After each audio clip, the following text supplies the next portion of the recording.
क्योंकि लड़की मानसिक रूप से विकलांग थी, उसे कई सहपाठियों द्वारा परेशान किया गया। उन्होंने लड़की के सिर पर कांटों से भरा ताज पहनाया, जिससे उसका सिर लहूलुहान हो गया। लड़की की ऐसी पीड़ा देखकर उन्होंने सब कुछ रिकॉर्ड किया। फिर उन्होंने लड़की के बाल काटकर पानी की बोतल में डाल दिए और उसे जबरदस्ती पीने के लिए मजबूर किया। ये पूरी तरह से अमानवीय था। कौन सोच सकता था कि सिर्फ कुछ नाबालिग मिडिल स्कूल के छात्र इतने बुरे हो सकते हैं। लड़की को उन्होंने इतना प्रताड़ित किया कि वह पहचान में नहीं आ रही थी। लेकिन यह अंत नहीं था। उन्होंने लड़की के सबसे प्यारे पालतू जानवर को धमकी देकर उसे पुराने और जर्जर खिड़की पर खड़ा होने के लिए मजबूर किया और फिर अगले ही पल 这一幕把正在上课的学生们吓得两慌失措，四散奔逃。而另一边，父亲给女孩打电话迟迟未接，便慌张地来到学校，有没有看到慧君？我打他电话，他一直没有说。是的，可以。सुनो मेरी बात, सुनो मेरी बात, पहले मेरे साथ बाहर चलो, हम पहले।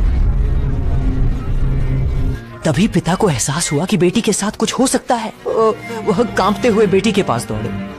लेकिन मेरे पापा हैं, मैं हूं, मैं नहीं रोऊंगी, नहीं रोऊंगी, नहीं रोऊंगी।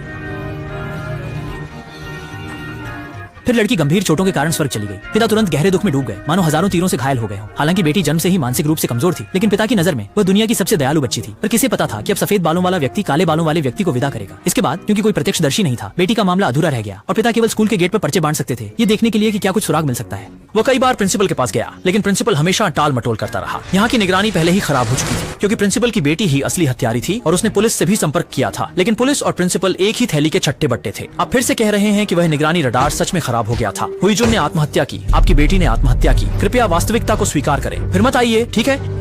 ये सचमुच एक ऐसी स्थिति है जहाँ कोई मदद नहीं मिलती। लेकिन क्या उसकी बेटी को यूं ही मरना होगा? लेकिन अच्छा हुआ कि भगवान ने देखा। उस दिन पिता को अचानक एक रहस्यमय फोन आया, जिसमें बेटी के साथ हुए पूरे अत्याचार का वीडियो था। सच्चाई जानकर पिता फूट फूट कर रोने लगे। उन्हें विश्वास नहीं हुआ कि उनकी बेटी ने जीवन में इतना अपमान सहा और इसके बाद पिता पूरी तरह से बदल गए।